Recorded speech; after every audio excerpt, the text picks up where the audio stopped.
Reverend Kim Polchow here from Marshfield United Methodist Church and the Streams YouTube channel, and I am coming to you tonight from the campus of Texas Tech outside a chapel here on campus because I'm doing a wedding here tomorrow for someone who's worshiped with us online.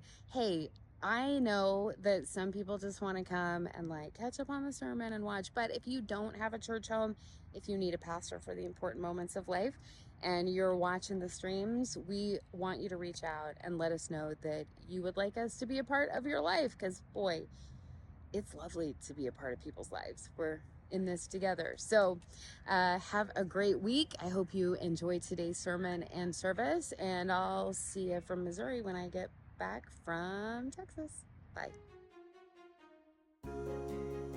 As Jesus was walking beside the Sea of Galilee, he saw two brothers, Simon called Peter and his brother Andrew. They were casting a net into the lake, for they were fishermen. "Come, follow me," Jesus said, "and I will send you out to fish for people."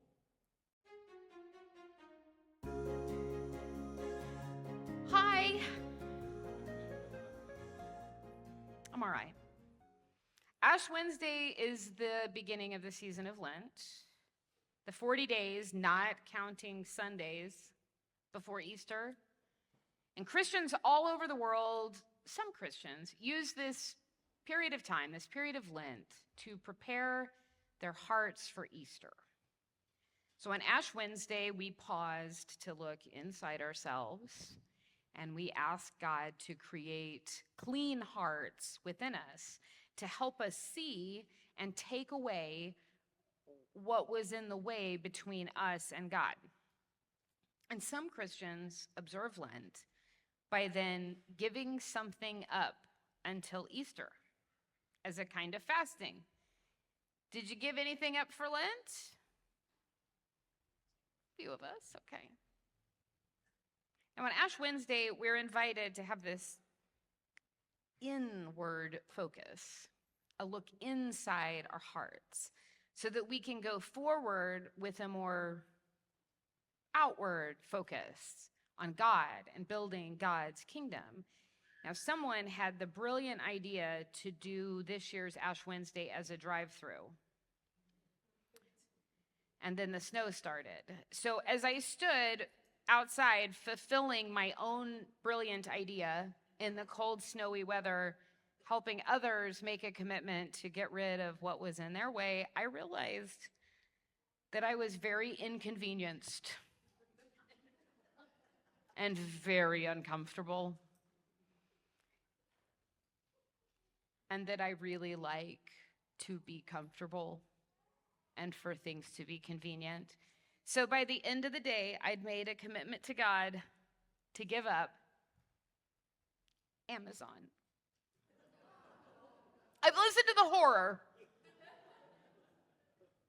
I gave up all of my Amazon Prime video subscriptions, and I gave up all of my Amazon ordering. It is like intentionally living in the past.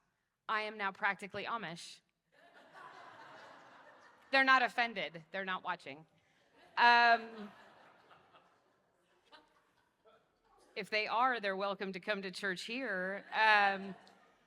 So giving up Amazon has been, well, I gripe about it to Chris every day she's in the office. It's inconvenient and uncomfortable, and in those moments of discomfort and inconvenience, which usually arise, not because I really need something in 2 days, but because I realize that I don't need the thing I thought I needed, and I definitely don't need it in 2 days.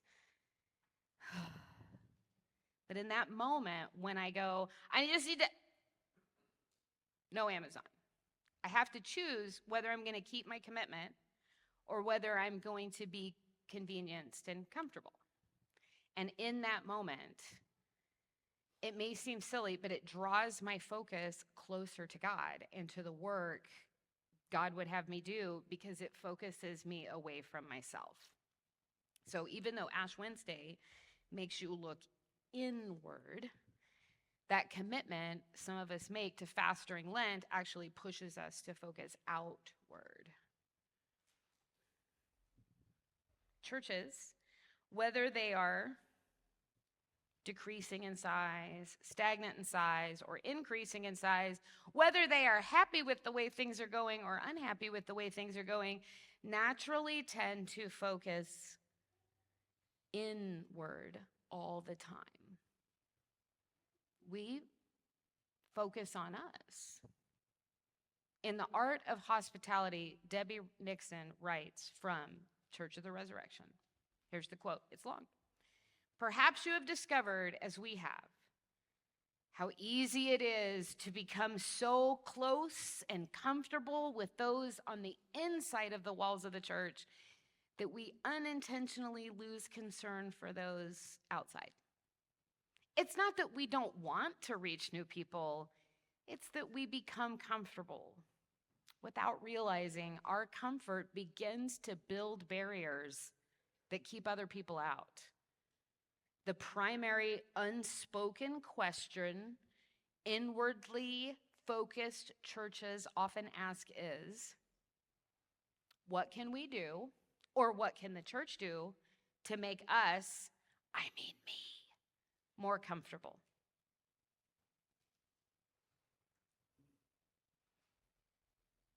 Y'all got quiet. And she identifies several things we see when churches are focused inward, which I've distilled a little to give you a shorter list.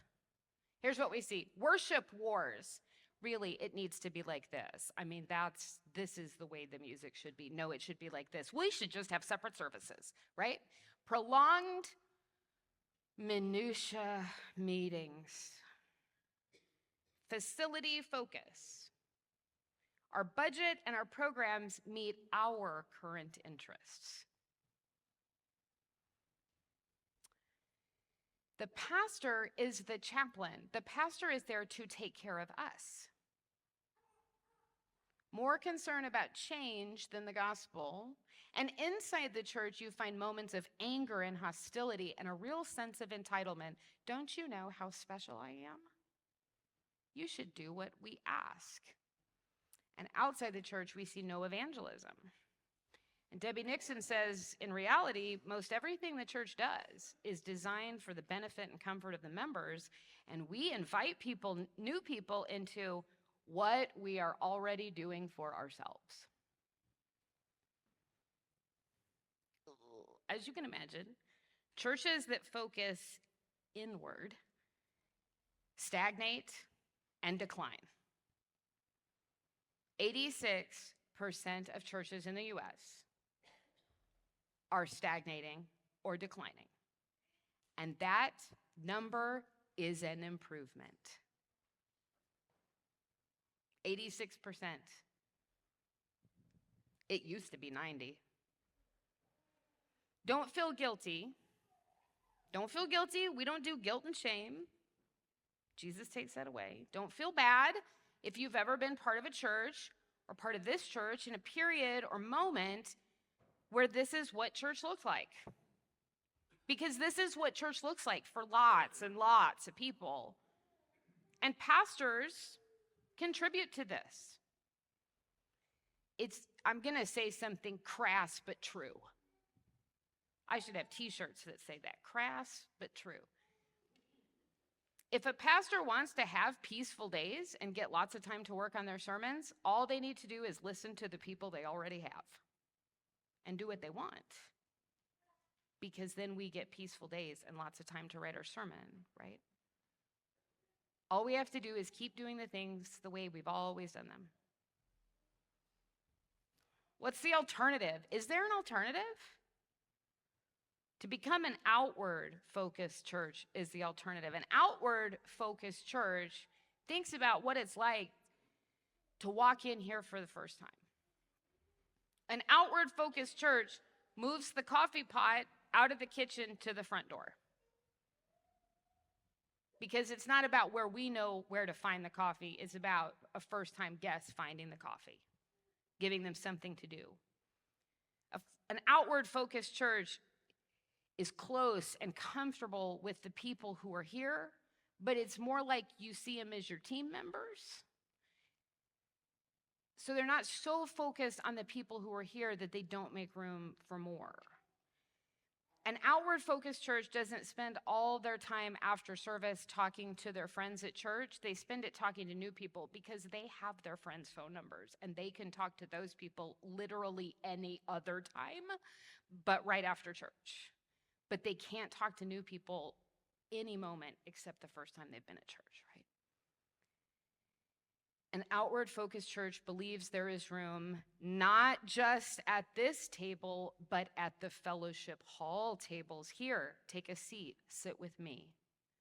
Take my bulletin, and I'll show you where I go to get the other one that I'm going to replace this with, so you can find it next week. Or maybe we should move the bulletins so that they're easier to find. Outward-focused church. An outward-focused church is all about welcoming people in because they know the mission is not for them to be comfortable, but to create a space where others can feel comfortable. An inward-focused church will let a first-time guest walk by unnoticed. They don't even notice there's someone new in the pond. But an outward-focused church will snag that fish in the pond and then go fishing outside the pond, right? Jesus calls his disciples in today's passage, and he gives us the very clear mission of disciples. He finds these two fishermen, and he says, "Come follow me. I'll send you out to fish for people." He's given them a new job. What's their new job? Fish for people. What are the requirements for the job? To come follow Jesus, right? What is discipleship? Following Jesus and fishing for people. Following Jesus and fishing for people. So at our church, we have this path of discipleship that is very clear. It's 3 words: connect, equip, send. Connect, that means connect with people. Equip, that means to teach people the skills they need to connect with people and with God. And then send, that means to send people out in new ways to connect with God and people. It's basically, come follow Jesus here and we'll equip you so we can send you to go fish for people. Because that's Jesus's plan for his disciples. It's not go sit in the pond and be really satisfied with your place in the pond. It's come follow Jesus, and he'll send you out to fish for people. Not people for you, but people for Jesus. People who need Jesus, like we need Jesus. So you got to know you need Jesus to go get people who also need Jesus. People who have grown weary of spending their lives focused on themselves and need a purpose bigger than themselves. People who will serve on the team with you when you go fish for more people. Sometimes church people get really upset at this idea that I'm preaching because they feel like their discipleship and church should be about them and Jesus, and outward focusing them feels like it makes it about anybody but them and Jesus. But Jesus fished the disciples before Jesus sent them fishing, right? All the fishermen who fished for Jesus got hooked by Jesus, hooked on Jesus. Following Jesus and fishing for people, that's what we do. Following Jesus and fishing for people to follow Jesus with us, or who will let us follow Jesus with them. That's the plan. That's the mission. That's an outward-focused church. But you are not an outward-focused church. I mean, we have our moments.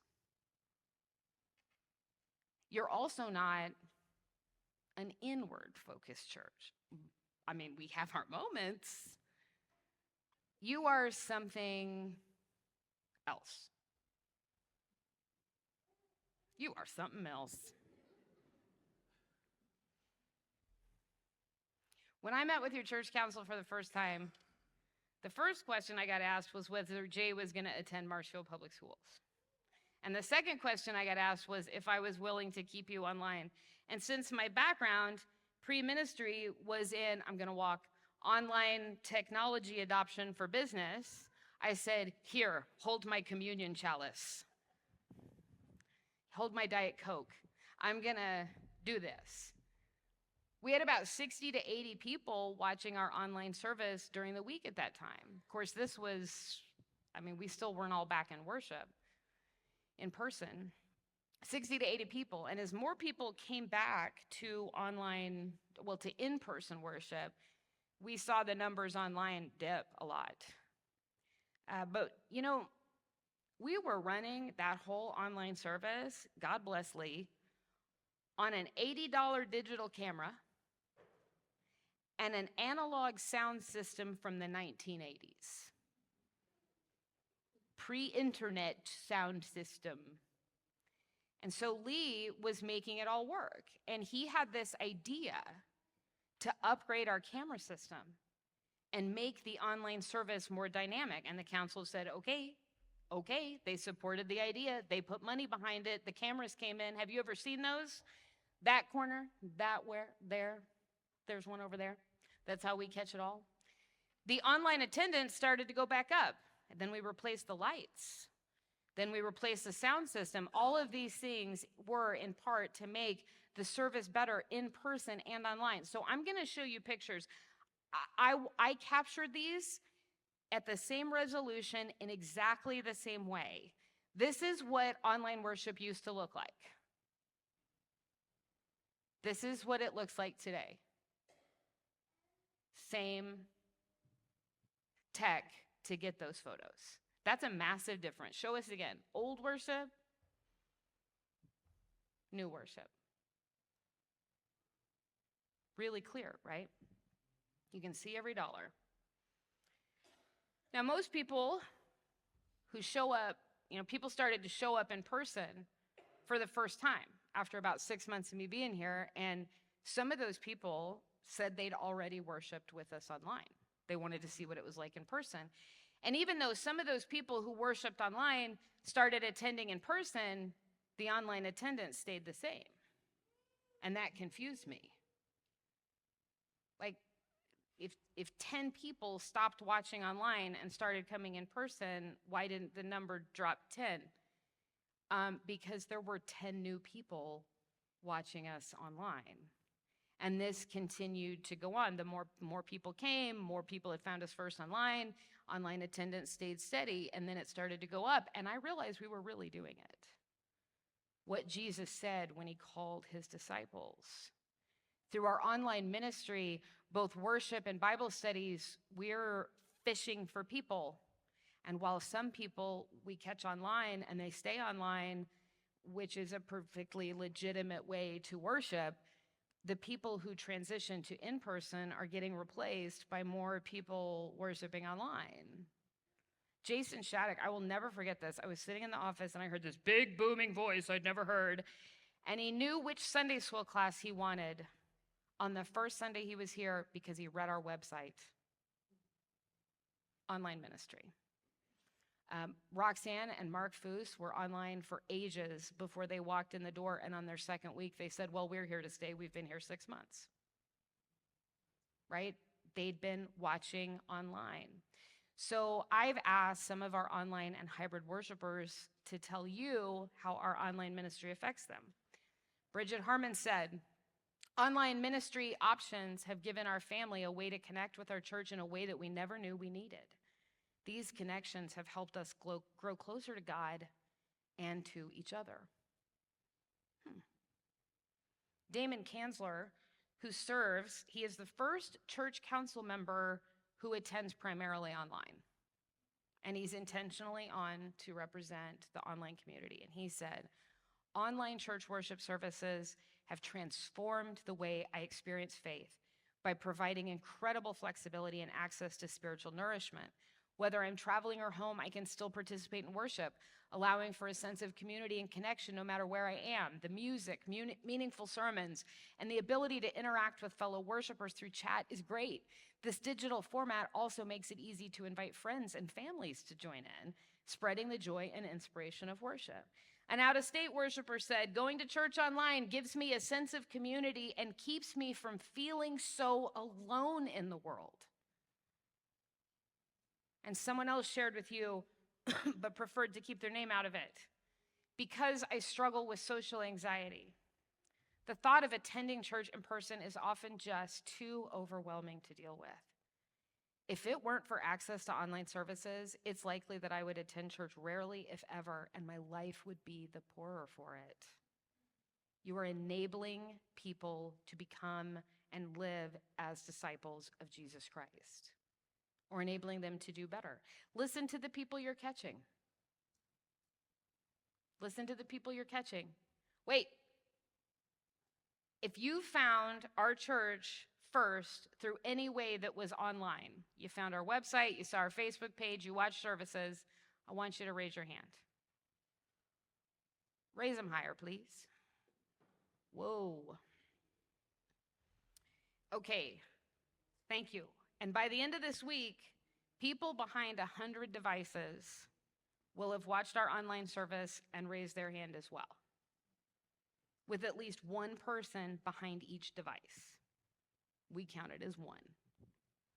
Real people, real disciples with whom we may eventually connect, equip, and send. These are the people you worship with every week.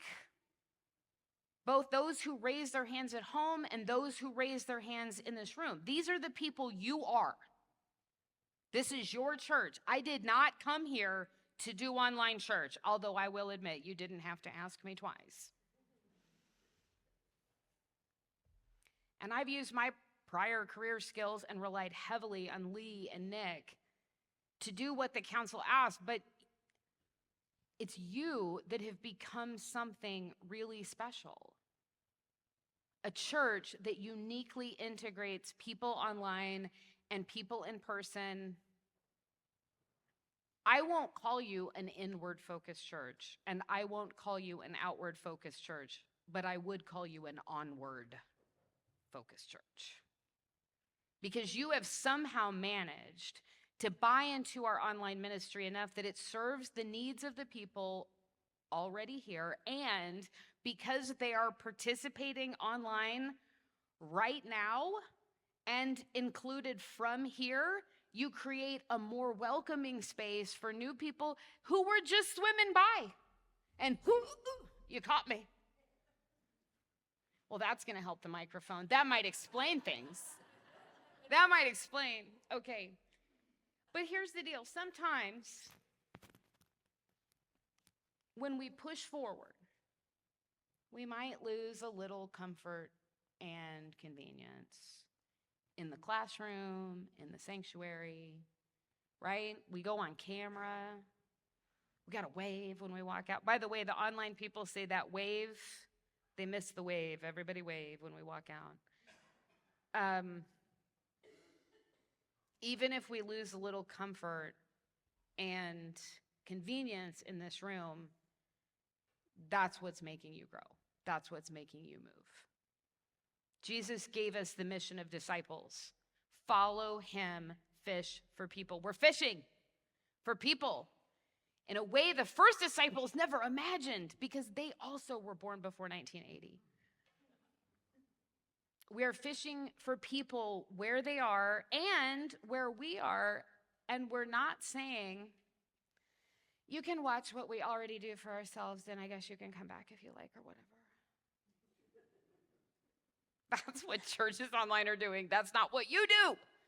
Like an outward-focused church, we're fishing for the people who show up in both of our ponds, but we're doing our fishing not just beyond our walls, but beyond all walls. All walls. Come follow me, he said, and I'll send you out to fish for people. Onward, Marshfield UMC. Amen.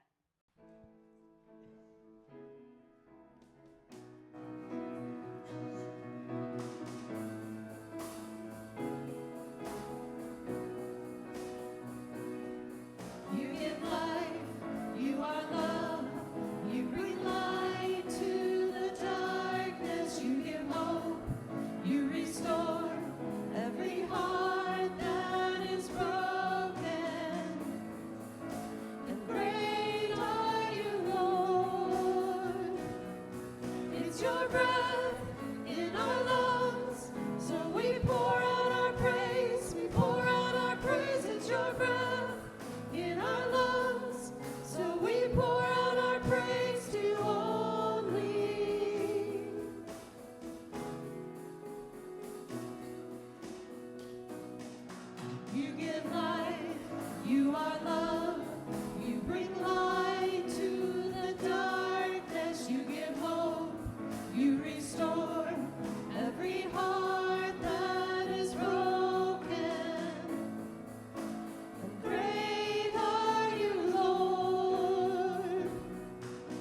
your breath.